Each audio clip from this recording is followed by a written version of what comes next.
we're gonna try to get Dee out of here by 6:30, because she's got something to attend to.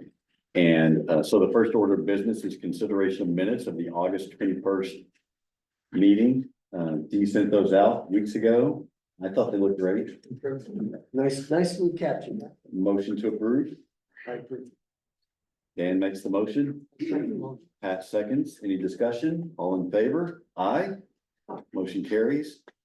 So this is why we're here tonight, is the discussion of the future land use chapter. And earlier today, Grania sent us some information that I think is going to prove to be really helpful in this chapter. So what I would propose doing tonight is let's go through the chapter, talk about our thoughts about the chapter, but then continue this conversation next month after we've had a chance to absorb the materials that Grania sent out earlier today. Grania, please correct me if I'm mischaracterizing this in any way, but it's really a sort of a list of best practices for how you control growth in designated and rural areas, with regulatory and non-regulatory methods. And so let's turn to the chapter, but that's what I'm really struggling with right now when we think about what should be our designated growth area. And we got some guidance from the state that we can't just, hey, Rich, that we can't just lather, rinse, repeat. But we need to look at ways to grow our growth area to reflect the expected growth that we'll have in population and housing over the next 10 years. Yeah, so based on the conversation with the state, I put an email, is that the growth area that was kind of proposed at our last meeting was no change from 2013. Because of the population projections in the demographic chapter and the housing chapter, that growth area is not going to support that much growth. Which is being the entire growth area, so it would need to be enlarged. And if it's not, then, you know, there's a very good chance that the plan wouldn't be consistent. The other issues about kind of the aquifer and kind of the appropriateness of using that entire Route 27 corridor as a growth area. So since you mentioned that, I did have a question about that. So with the exception of one very small geographic area, we have no public water system. Right. So wouldn't all growth necessarily be tapping into that aquifer? So any sort of commercial development could potentially represent a threat to an aquifer? I fought with our printer, I could not get enough copies made, I don't know what I did to the thing. I printed out a map of the aquifer. So this is a major aquifer in Belgrade, it runs. That yellow. Yeah, the yellow and orangey. So it runs the entire Route 27 corridor. Can you hold it up above the chair? Do you want me to make some copies, Grania? Yeah, that'd be great. Is that a ledger or a legal size? Do you know? Legal? So obviously what's there is there, but. I mean, there's some issues with it being on the aquifer. Some of the well depths, they're hitting water at 20 feet down. I'm not an expert. I don't think that's a great idea to encourage development. Also, the marsh area is protected by shoreline zoning and the Natural Resources Protection Act. That kind of big marshy area at the bottom of Meso. So again, that's going to play in what can happen there. And we don't want to be encouraging development, and most likely there would be some risk of pollution to really sensitive habitat with endangered species. There's a lot of reasons to not have it there. I think the reasons to have it there were status quo. So, and this is on page 9 of the chapter. And what is that? I'm having trouble finding it. Is this existing land use or no? This is future land. Future land. Yeah. So Grania sent out an email, I believe it went out last Thursday. I know I see them just. Barbara. And so there's a heading on page 9 that says constraints and natural opportunities for development. And so Let's see.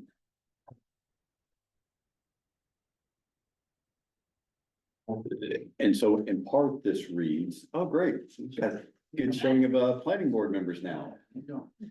So it says approximately half of the area of the growth area designated in the 2013 plan are located directly over a large area. So that would be the mostly the portion that's in the village and the Route 27 corridor. Yeah, Yeah.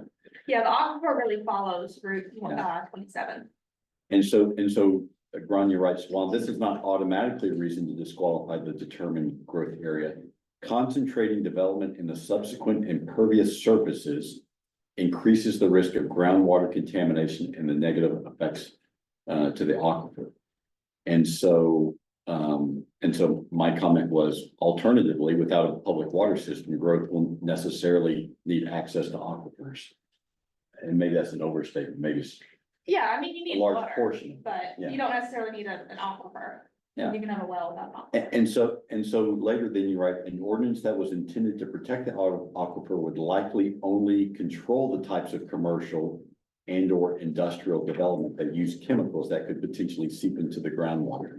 So that made me wonder, is a groundwater protection district something that should be considered if for no other reason than to limit, restrict, prohibit commercial development that would pose a threat to the aquifer? I can't say I'm 100% comfortable with the different types of districts, Yeah, but I mean, I think. come on in, Mike. Oh, you gotta sit out there, sir. Thank you, sir. Been a long time. Good to see you. No, it hasn't been that long, has it? Yeah, it's been a while. Okay. Thank you. Anyway, it's- I'm not 100% comfortable with all the different types of districts and the different influences that they have. To me, I think it's just really important to note, this is a really sensitive area, that depot region specifically, and the village region. You have a lot of water, you have a lot of sensitive habitats, and a lot of risk. well, maybe when we continue this conversation next week, maybe that's a little bit of a homework assignment, is to figure out, sort of what a groundwater protection is and district is and how it might benefit us. So, anyway, I don't want to hog the conversation here, so. But when I read this, I started to actually feel a little frustrated because I wasn't sure how we would ever guide development into the designated growth area with the tools that we currently have available to it. I mean, I can just walk. Rich, you've been around a while. Is that a feeling that you share at all in any regards? Yeah. Why?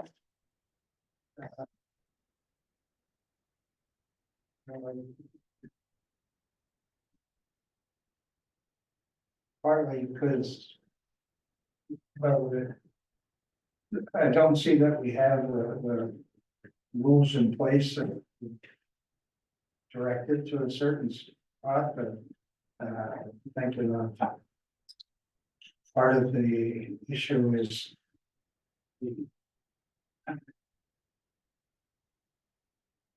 people go to not the cheapest place, but the kind of the rural areas are probably the area where you can buy the land or that may be available. One of my thoughts.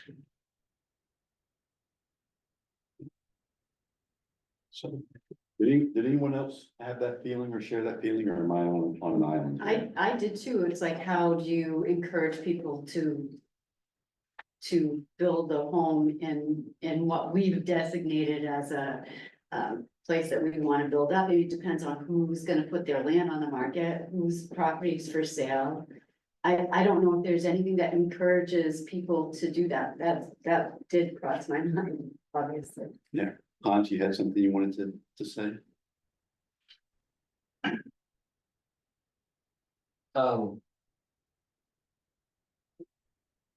What Grania provided, the do's and don'ts list, Yes, It clearly says do not strip out your arterial roads.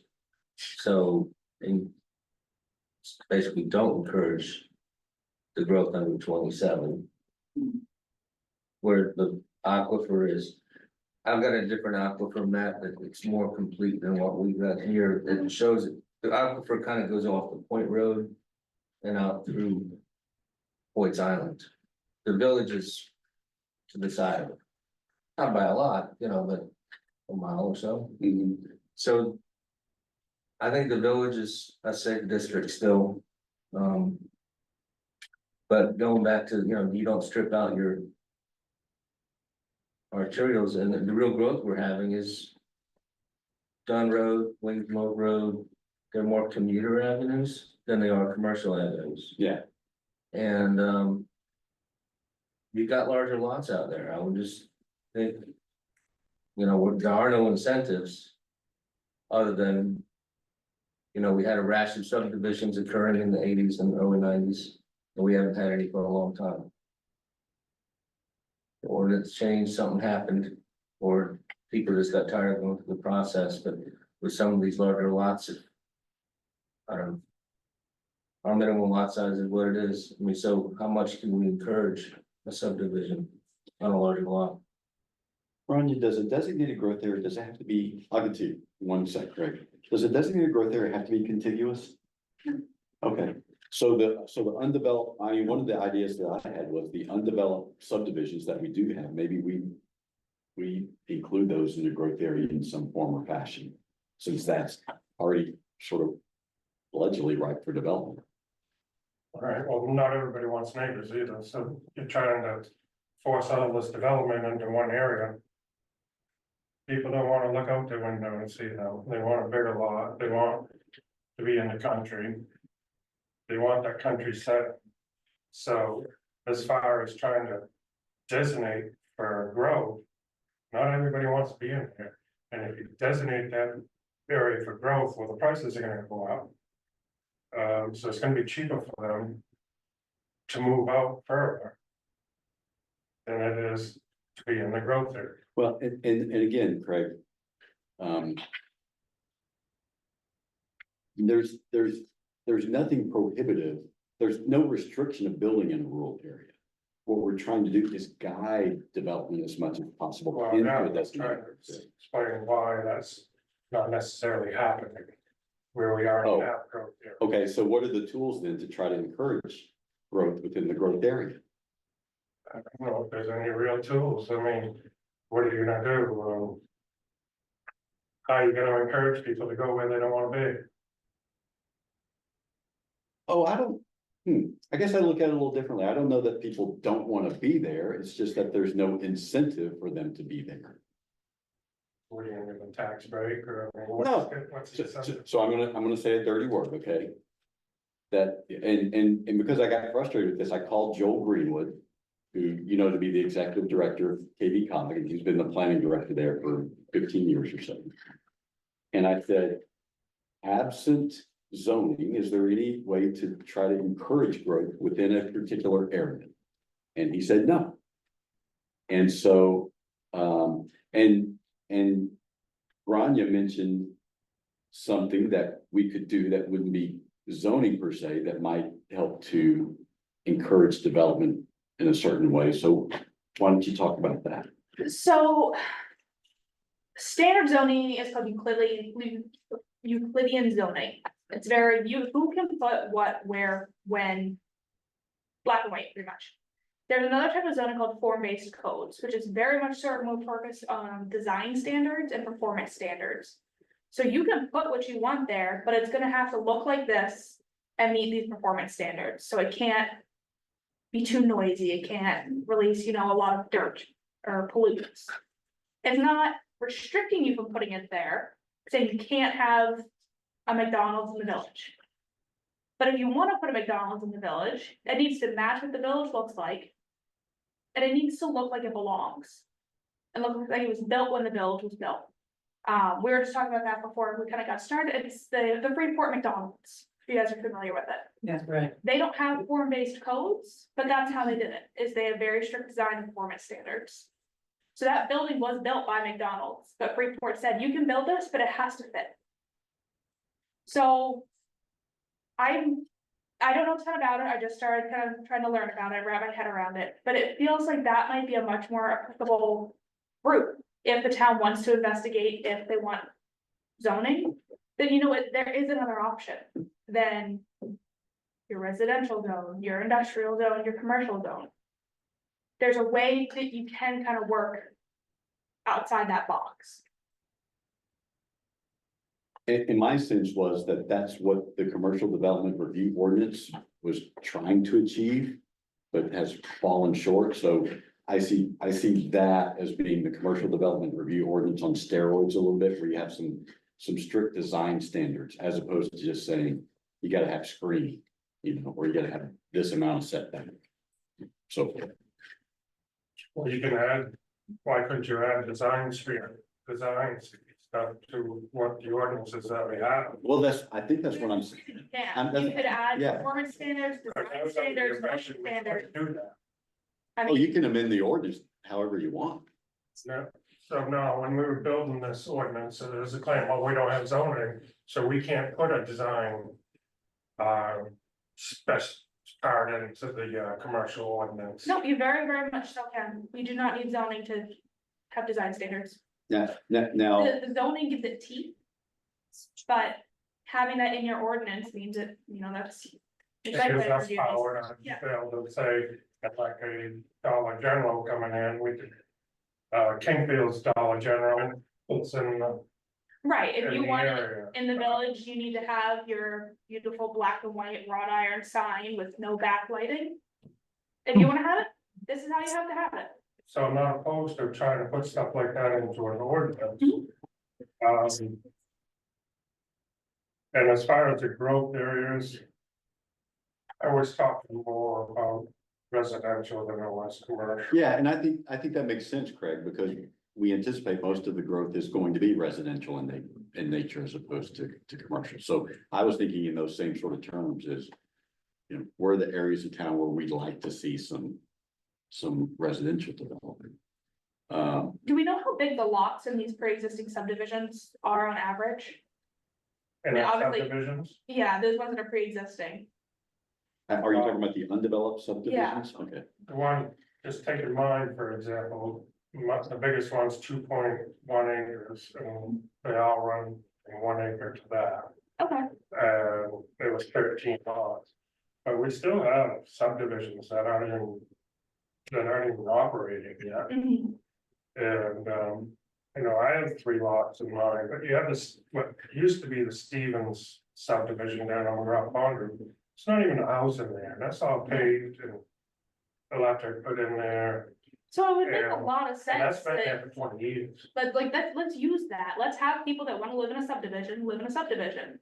And people that want their 30 acres in the backwoods on a dirt road, have it.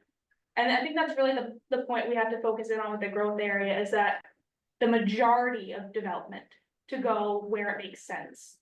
Close to fire stations, close to town office, close to Route 27, your transitional roads, rather than having a fire department response call of 45 minutes. I think that's really the key point in these growth areas, not necessarily who does and doesn't want to live on Route 27. I think is within 5-6 miles of pretty much everywhere except for maybe the Dunn Road. That's something done, I think. Other than that, it's only a 5-6 mile.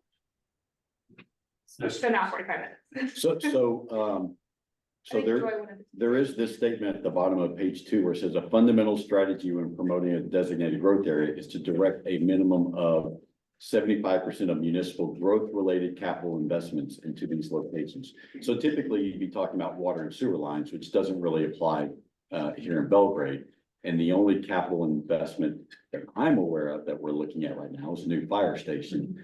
But that's not something that sort of serves as the center of a growth area, Right. like a school might, or having paved roads, water and sewer lines. So the May- design. Oh, yeah, go ahead, Joy, please.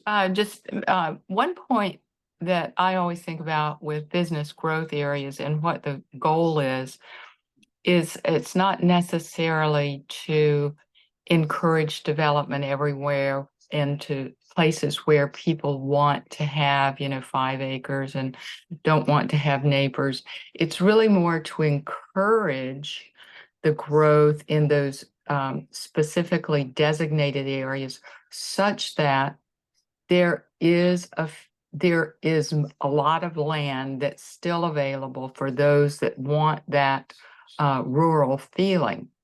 But they can go into the business growth zones and be able to do all of their commercial business in one location, as opposed to letting commercial sprawl happen, which makes it a lot more expensive for people to, use transportation to get between places. But if we can encourage the growth in these growth areas, it will leave a lot more land for those that want to maintain that rural feeling in parts of, in the rest of the Belgrade area. Yeah, I agree. So to get back to the design standards that Grania was talking about, it's less restrictive than zoning, but it's more restrictive than what we have right now. I mean, it'd be restrictive to some extent, but maybe that's the happy medium between zoning and no zoning, and trying to make uses compatible throughout the community. I'd be good with that. What do you think, Rich? No, I think that's something that could pass. Less things have changed in zoning, so we gotta get the majority to vote for it. I'm still trying to figure out why we're trying to encourage growth there. It's, I know. I don't Well- know why we're having to get to states mandating them. So we want to have a comprehensive plan, right? Yeah, right, I get that. And so in a comprehensive plan, in your future land use chapter, you have to designate a growth area. I get that. I'm And saying, but but the language states that we have to encourage it. well, the reason to have a designated growth area is that you want to try to encourage what growth you have within that area. Right. So part of a huge chunk of the other chapters that we've ran is really honing in on that Belgrade is kind of fortunate to still have the location that it does, super close to Waterville, Augusta, Lewiston, Auburn, the mountains, but still maintained its rural character. And we want to protect that. We want to make sure that, you have these big parcels of land, you have beautiful lakes.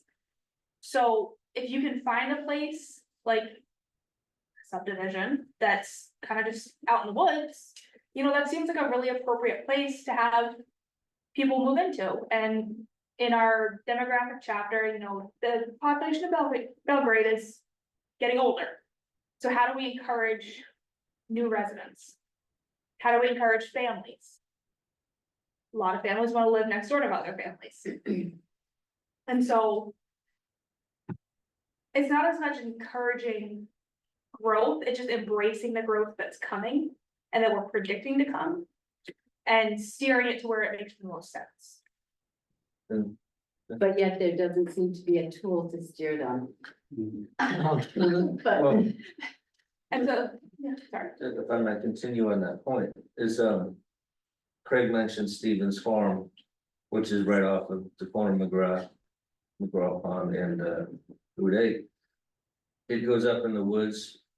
What I'm hearing from people is they want places like that. And, like Deer Run down by the transfer station, where they can safely walk on the street. They can walk their dogs without some sewer truck running by at 60 miles an hour. And, we can have some subdivisions that aren't eyesores. And I'm gonna say Tyler Evans, not that it's an eyesore, but it's very visible. They don't all have to be like that. They don't all have to be on cleared farmland. They can be in areas, retired sand pits or wherever they are, that's out of the public view.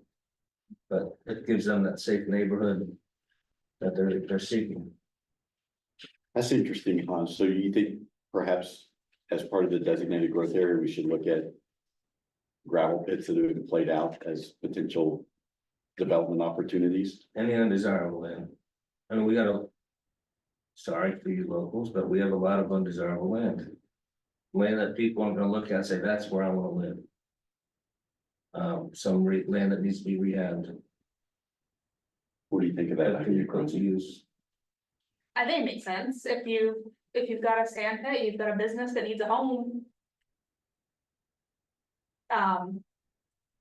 We don't have a lot of sand pits that are end of life, and there's a few around, but most of them are still, Yeah. they have a lot of value left in them. And you're not gonna convert them cheaply. Well, maybe in anticipation of some of those pits playing out, maybe we should include them in the designated growth area, because they will be at some point. Exactly. It's whatever that's called, future. Yeah. So to me, I mean, the state has told us we gotta grow the designated growth area that we have right now. And that being the case, we should be, first of all, looking for low hanging fruit and subdivisions that haven't yet been developed and gravel pits might be that low hanging fruit. That's one way to grow your growth area, to satisfy the state's requirement. I mean, I think that this law was really intended for like areas closer to like Portland and, you know, just maybe supersedes current zoning laws.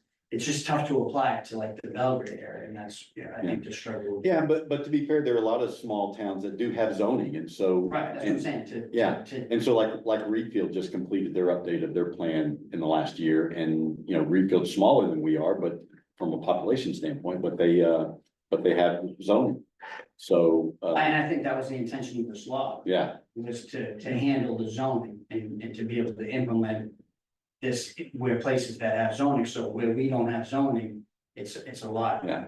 It's tricky. So the Growth Management Act was actually written in 1984, so it predates a lot of the municipal growth that Maine has seen.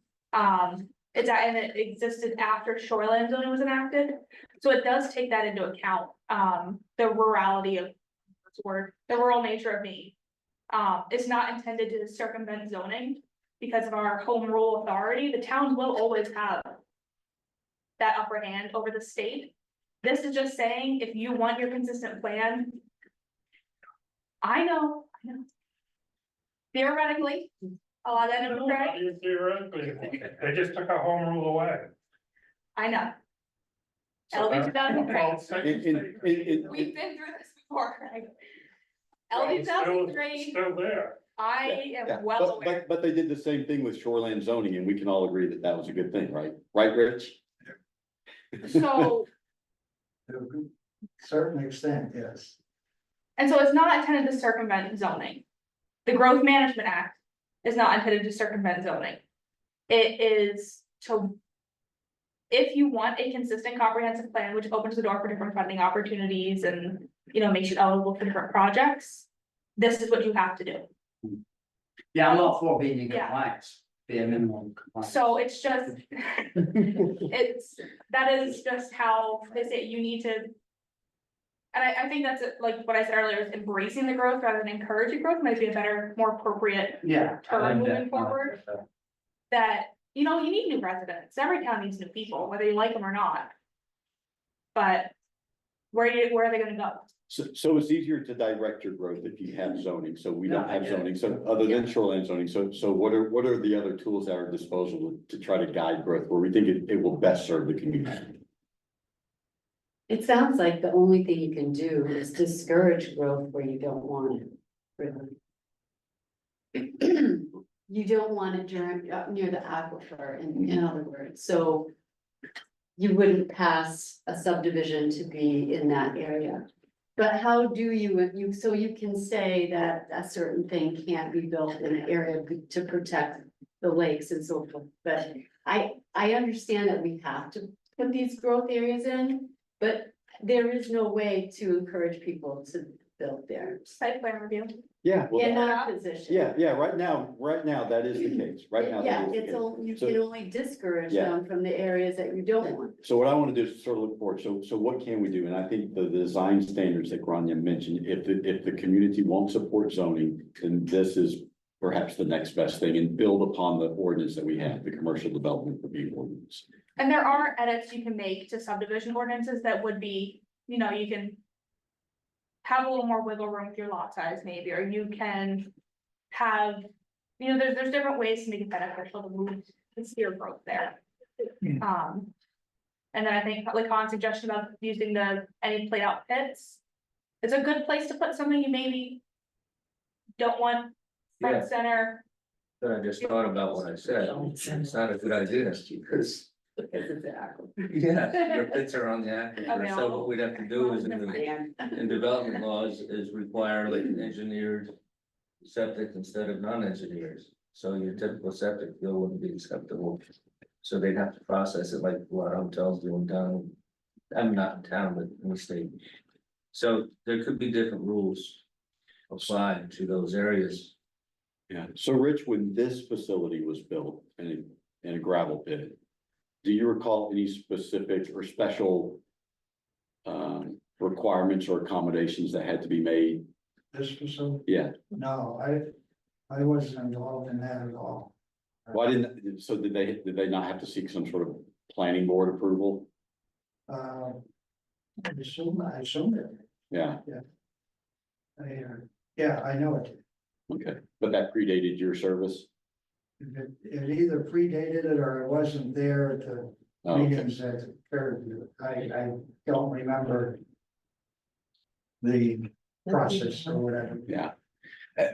I'm kind of less concerned about commercial development along 27 simply because the DOT would require a turn lane for egress and ingress, and it's so expensive that there are very few businesses, I think, that would be willing. I mean, Hannaford wasn't willing to do it, so if Hannaford's not willing to do it, But they weren't willing to do it then, but in 10 years for the growth and the growth of the surrounding communities, are they going to be willing to do it? that's a fair point, but I think the growth is gonna be so incremental that it may be 50 years before they'd be willing to do it. The growth for Belgrade is on the higher side. I mean. Structures, no, but I think we're saying almost 300 residents in 10 years. And that doesn't account for your natural fluctuation. So, I mean. For a town Belgrade size, it is a significant growth. You're not going from, it's not Waterville. So, I mean, if you looked at that and you look at Rome and the impact of towns that would much rather come to a Hannaford on 27th than they would to go into Waterville or Augusta, then that could be something that occurs in the next 10 years. Because it's not only here, it's all the feeder towns around us. And what's the number of units, Brian, that the state wants to see in for the life of the revised plan, 10 years? 118 or I think something. it was some new structures, I think, something like that. Check. I made a note on this. This is also on page 2, Grand Road. If it is determined that new growth areas are necessary, they should be a logical extension of current existing growth areas. I think we need to keep that in mind as we consider how we're going to grow the growth areas. To some extent, they need to, Are you talking geographical extension or well, that's philosophical? that's what I assume. Geographical extension. So 9.1% growth for 2040, so 289 residents. Be divided by an average household, the current average household size of 2.45.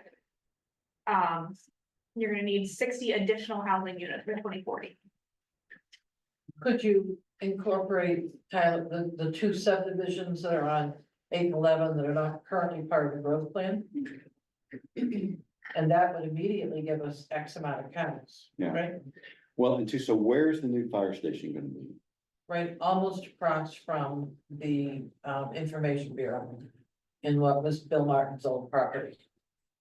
The information bureau. You know, the little building? information thing on 27, Oh. or little mark Still about right. thing, almost across the street.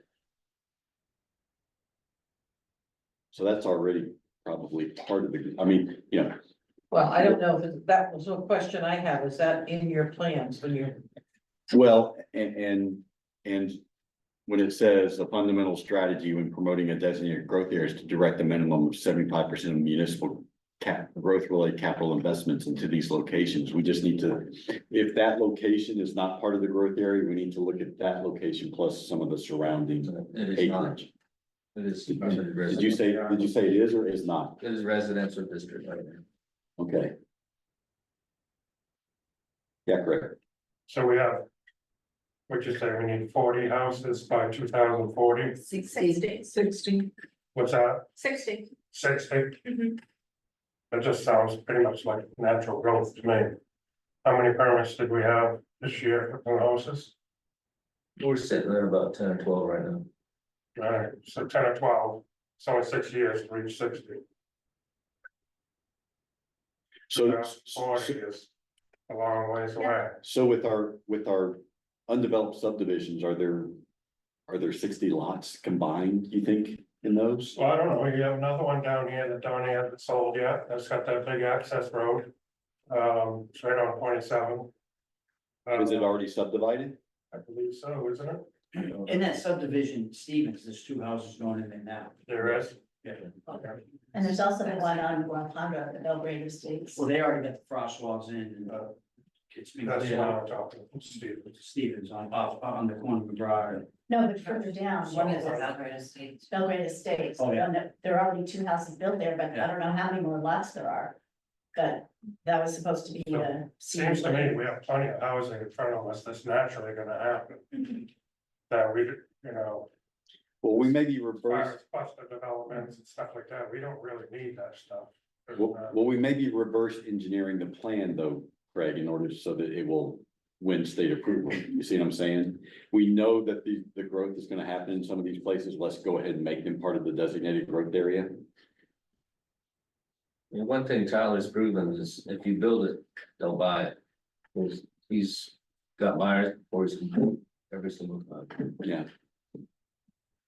Are his subdivisions part of the growth area right now? No, No, he's a butter to the growth area. that's why if you took those 2, that might give you some more confidence. I believe so. Yeah. Yeah, It does make unfortunately, the secret's out Well, what do you mean the secret's out? of Maine. Oh, Yeah. You're gonna get 60 new homes. Yeah. The growth is exponential, it's not gonna slow down anytime soon. 3 of us on this committee are realtors, so we see this every day. Yeah, I agree with what you said, and Craig. House lot comes up for sale, boom, gone. Had a couple, just last week, before it could even get listed, it sold right. So people are out there looking, and they're looking at all, various roads we mentioned, West Road, Point Road, Dunn Road, Chandler, North Belgrade, Wings Mill. Castle Island, pretty much West covers the whole town. covers the whole town, and they will go anywhere where they can find it. Without any special, resources put toward it, right. so we, it's getting a contractor basis so busy, they can't. Adequately get started on many of these, so there's wait times, but. People are they're looking, the internet, Zillow, all that is so easy to see where they want, they got 35 pictures to look at. All kinds of information, so they self-select it. I think that's gonna be the way it's the future, I don't see how we can. Put a growth ordinance in for this area of the town. And not this one or this one or this one, because they're spread out like.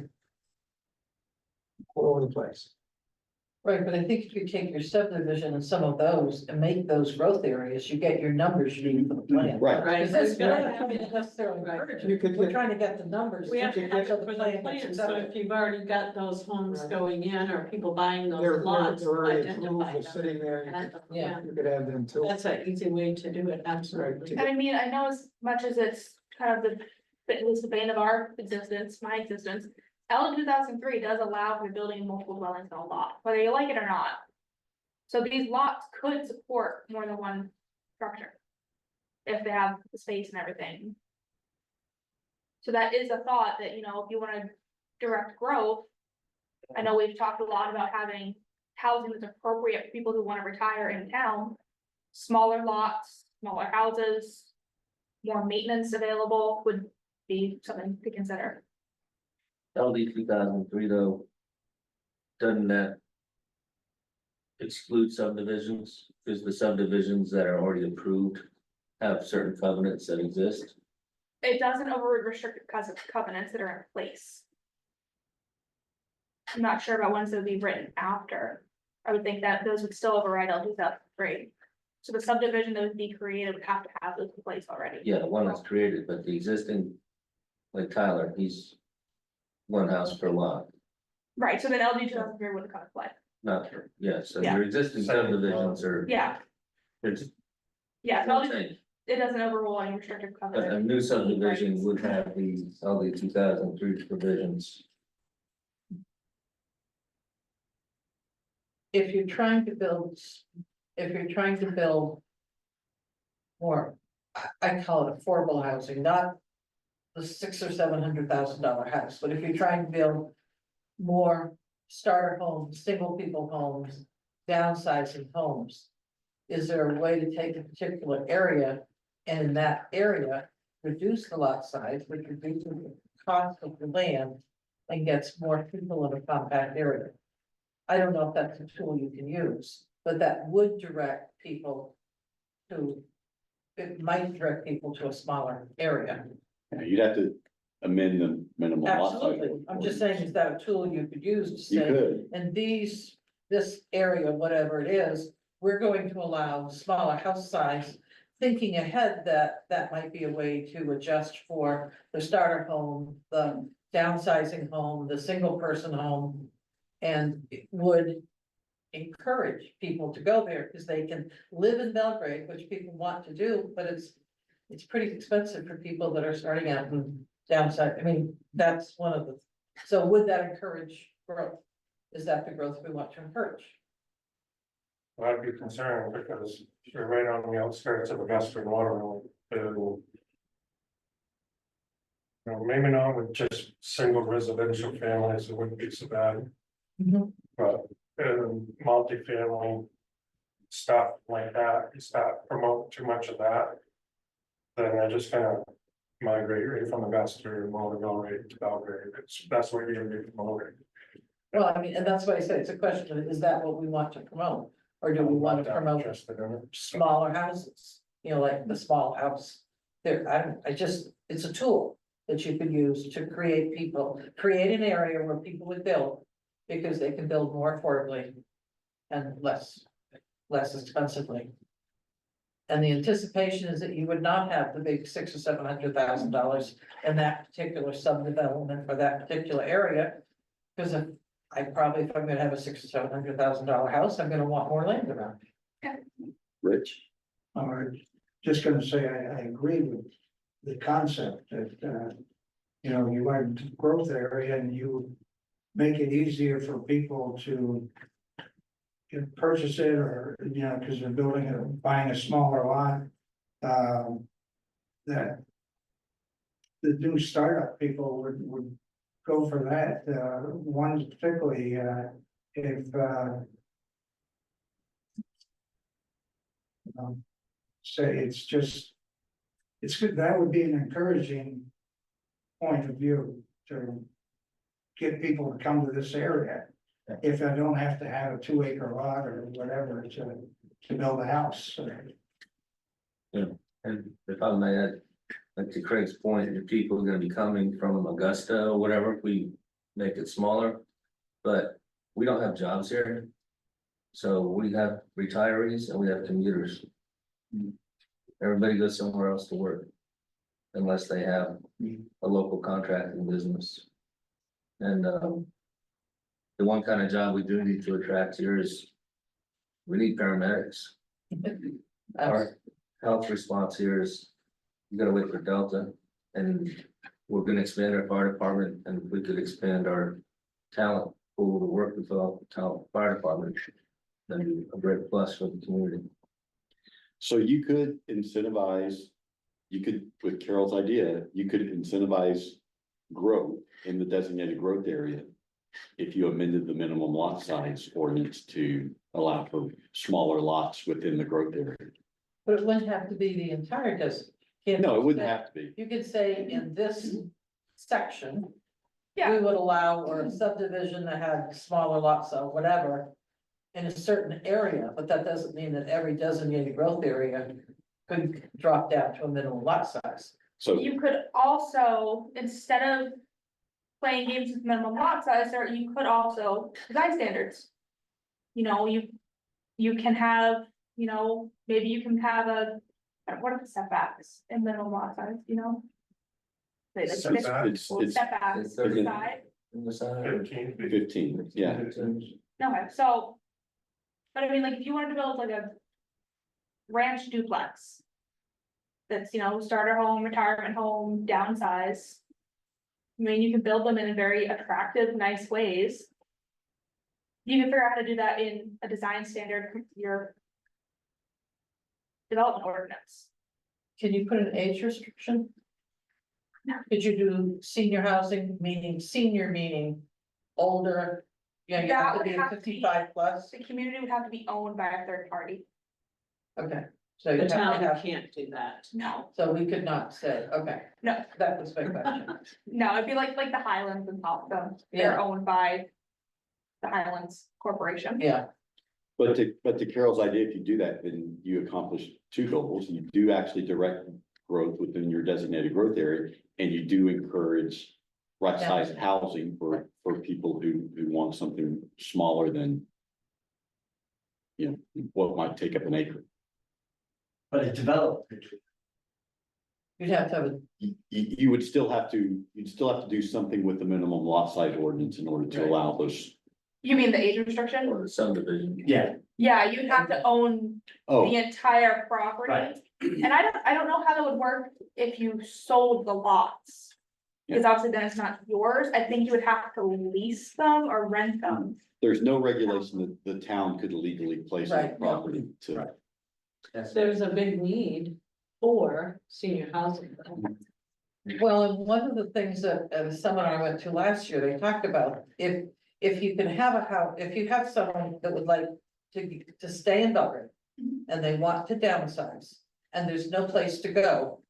Then they stay in their larger house, which takes up space that a family coming in.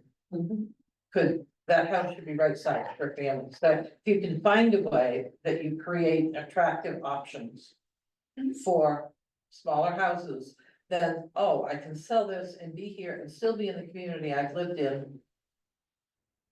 X amount of years and not have to move to Augusta or whatever into a complex, and it doesn't have to be a condo unit, it could be just allowing. Smaller houses in a certain area, so that would meet two needs. Yeah, and so I mean, I think the debate is, where do we put those and how do we get them to go there? You're really dealing with Oh, lot size, yeah, not, you know, shrinking a lot size to get more density.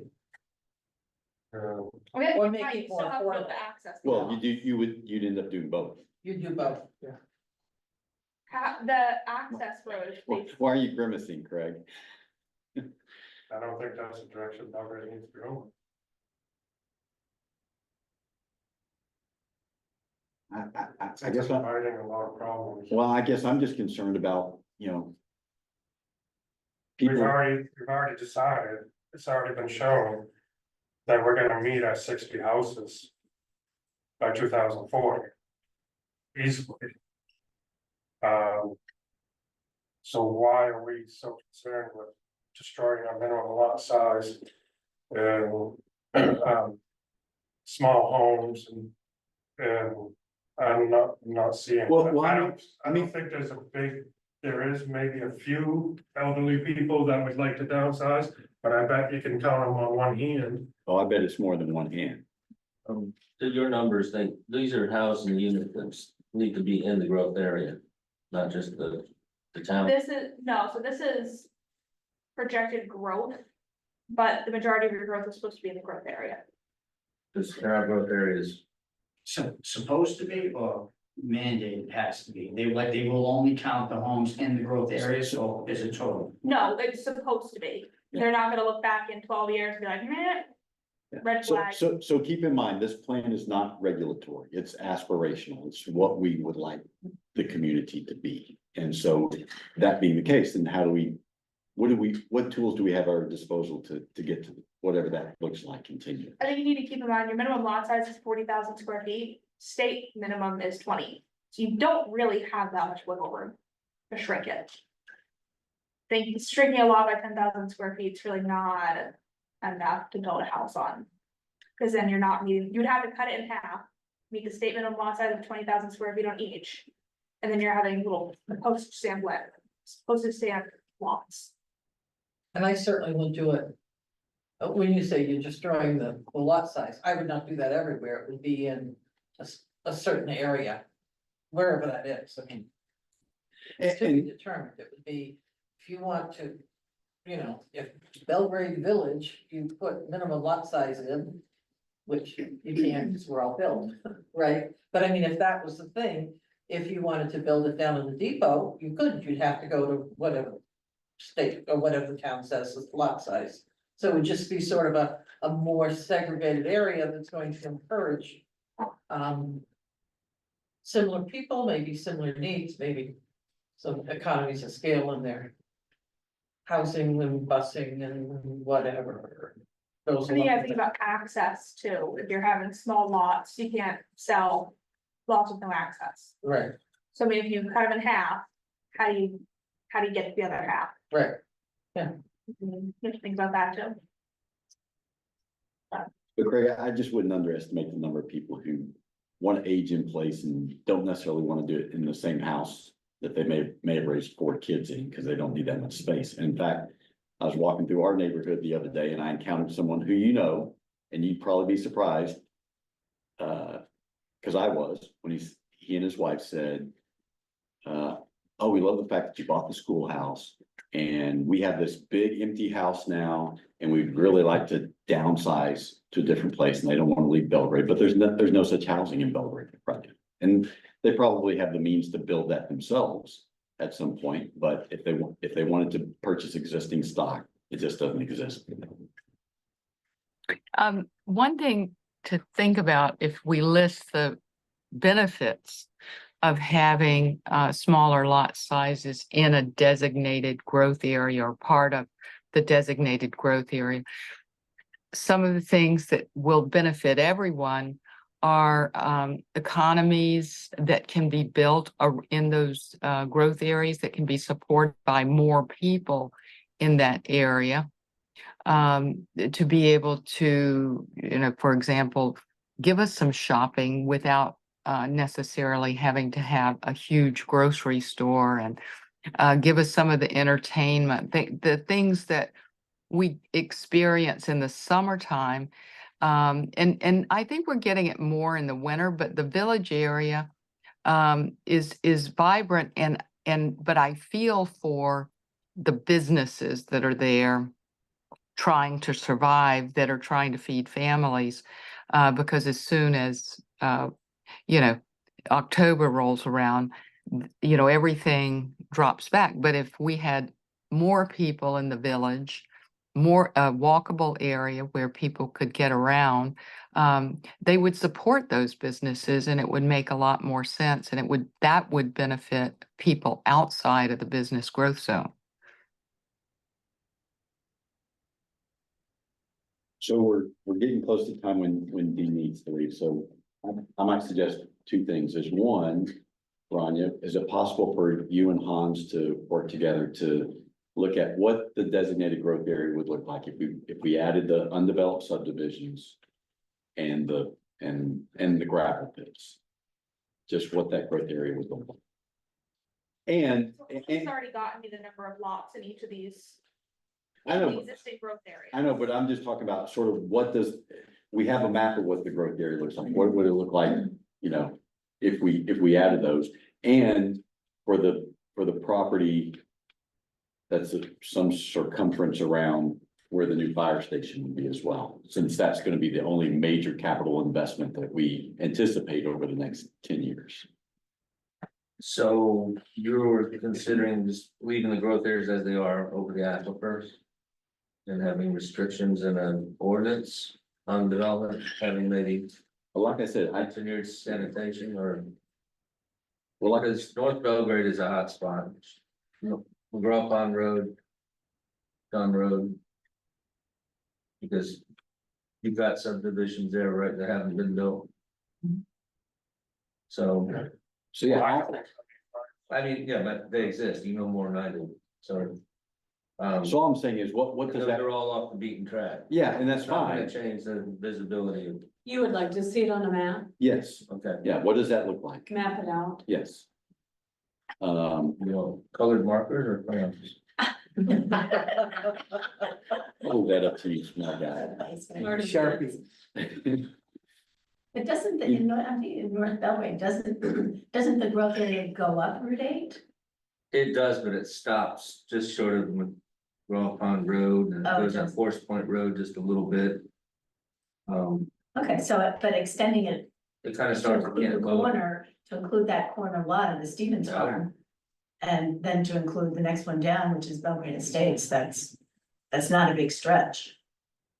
And to include Tyler Evans, and that Yeah. piece here, Well, that's there's- not a big stretch. I would take from Raw Pond Road all the way out to Booker. That's almost to Oakland.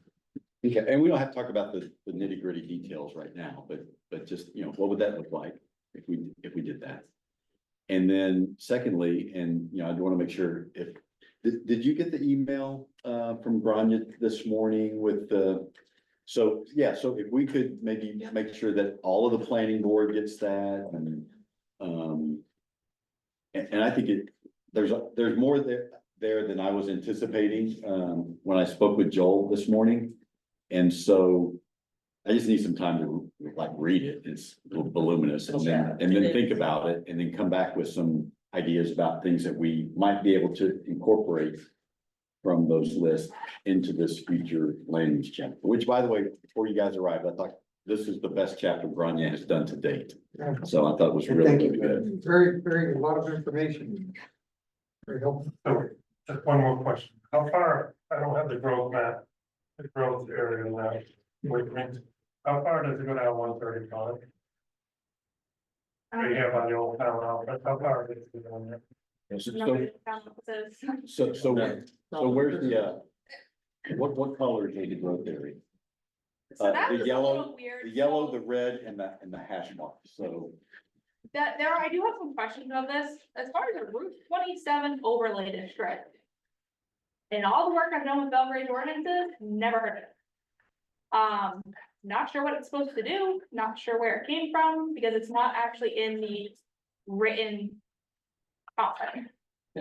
So Craig, to your point, once you get off the 27, the Manchester Road is not in a growth area. But when we'd be able to pick a spot down in that direction somewhere where it's closer to, I guess, during then. One time if we needed to come up with some more growth area, So do you know, I'm just curious, has that already been subdivided or are you just saying you think those are areas that are ripe for residential development? That's more. it's been growing. A lot of land down there, you're thinking down past the bridge. That's what he's The saying. stream and beyond the bridge, Yeah. whatever we put on the furthest end over down there. I think it's took that corner lot at, I mean, 135 and, Bay Road. And A lot of there's wetlands two there, houses too. in there, yeah, there is land around down in there, but there is some more land down there, yeah. So one other quick question. So in the last comp plan, there was an aspirational goal that no more than, but that 60% of the land mass of Belgrade would remain undeveloped. Is that something that we want to look at including in this? How close are we to this? I think looking at That's a the nebulous size question. of some of these lots in town, you're well over that. I mean, some of the lot sizes that you have up in North Belgrade and kind of like off. I don't- You're saying that we're far less than 40% developed. I would think so, I would I mean. suspect that's the case too, but maybe that's a good aspirate. We want to maintain somewhat of a rural character in no, I nature. think whatever, it was 60%, was it, or 40? Yeah, 60. Yeah. 60% undeveloped. So we're well over that. Yeah, some of these lots, We still have way more than 60%. Yeah. something we do still need to address is our public participation of it, that like, we need to. Get that show on the road. Okay, well, I feel like we got to get through this chapter. We need to schedule a public participation on that. Are the surveys coming in? Yes. Are you getting any? So they all go to Joel's account because SurveyMonkey's super expensive, I guess. But he said, I think there's like 20 to 30 surveys, last time I asked. Is that something you could boost on Facebook for us? Yeah, I can. And everybody in here, if you've got a Facebook account, share it from the town's Facebook, just so it reaches more people, people see it and participate. It's on our website as well. But I found it hard to find on the website. It's on So, our website. yeah, Okay. because you have to go to comp plan, you have to go to the masthead that's on the Yeah. left and click on the survey, so if it can be part of the banner. You know, for a while. Sure, absolutely. So that it draws your attention right when you go on the website. I'm putting something in our newsletter too. So. Yeah, I really want like. Come end of December, I'm gonna be out of commission for a little bit, so we have a public participation event. I'm gonna need like to get one of my coworkers up to speed, or we need to have it before then or after then. So let's make that the first item on the agenda for next month. I don't know, I don't know. Okay, so when is your due date? January 1st. Let's, yeah, let's do it on New Year's Eve. Public participation on the growth areas might Oh, you, be very. stop making sense, Hans. You're making me look bad. Okay, Especially where we're the third Wednesday of the month, November's out, 'cause that's Thanksgiving, December's out. 'cause that's well, Christmas. I think that we had talked about, didn't we talk Isn't, about a Thursday evening previously? What? Didn't we talk about having it on a Thursday evening previously? I don't know if we ever got that far. Third thing. Thanksgiving's the 28th, which is the fourth Thursday. Correct, you are correct. So the third Wednesday would be the 20th. You're absolutely right. You were testing us. Okay, well, let's plan on doing it then. How's that? There we go. Third Thursday in November, no, November 20th. We'll just November do it on our usual meeting date. And so what's that gonna consist of? We're going to have, Granya's gonna do a short presentation about the comp plan, what it is and why we're doing it. And then we will hit on our top 3 chapters, which are housing, natural resources, and Pat's gonna do natural resources. Dee's gonna do housing, and I'm gonna talk briefly about future land use, and then we'll elicit ideas, comments, questions. So it'll be open for the public. Yes, absolutely. Down we're at gonna the, be Here, down at the center. reserve a spot, advertise it. If you want type of snacks, water, any of that. Yeah, Is the comp plan supposed to be ready to be voted on at town meeting? Ideally, yes. So that has to be ready to go by early part of January, It won't happen then. huh? It won't happen then. I'm just trying to. Yeah. I mean, I just can't see it being done by then. There's a lot You of. can't work. see it be done in time for town meeting this year. Yeah, Then what's the rush for the public presentation? well, if there's a baby. on the way. I mean, March, I don't know, I mean, I thought that having the. I've got a plan written. It's more just making sure we have all these final little tidbits of data that we need. Getting the public participation is huge. And firming up our future land use. Then it'll have to go to the state. So, Has to go to the state before the town votes on it? The town votes on it first. Yes. And then it goes to the Yeah. state. so we could. If you guys can get me a drop dead date, I can see if we can make it happen, and after my coworkers are well aware of my absence, So when you say, did you say the end of January? Isn't it, Lorna, isn't it 60 days? We have to have 60 days plus something before. Warrants. It would be on the warrant, it would be a warrant. Right. It would be a secret ballot referendum question, yeah, so you'd have to have it. Well, why would we do a secret ballot? Why wouldn't we just have the vote on the floor? this needs to be a secret ballot. Why? Because it should be. We get The more other- people the voting. other- No, The other option was. I June. think, Craig, I say people put their big boy pants on, big girl pants on and stand up and raise their hand and say A or nay. The other option would be June, because we'll vote on the school budget. But no one. I've said it before. When does it have to be done by? Hey, So, comp plans are being consistent for 10 to 12 years, we're kind of at that point. For So- Belgrade, so but the as far as a state deadline for this plan, there is not one, it's just our contract with Belgrade. So, Rhonda, there is. I remember it had to be posted for a certain amount of time before the vote. I don't recall what that is. I think it was maybe 30 I think it's days. 30 days for public comment. And then there had to be like a public hearing prior to that, perhaps. I don't know. Check with Joel or Jessica on, because there was. Yeah, I some- don't there think was there's a some time public markers. hearing after the public hearing. It's just a matter of No. having the full plan. But Mary could give us what the drop date dates are. But for comp plans, there's the laws specific about time markers leading up to the vote. Okay.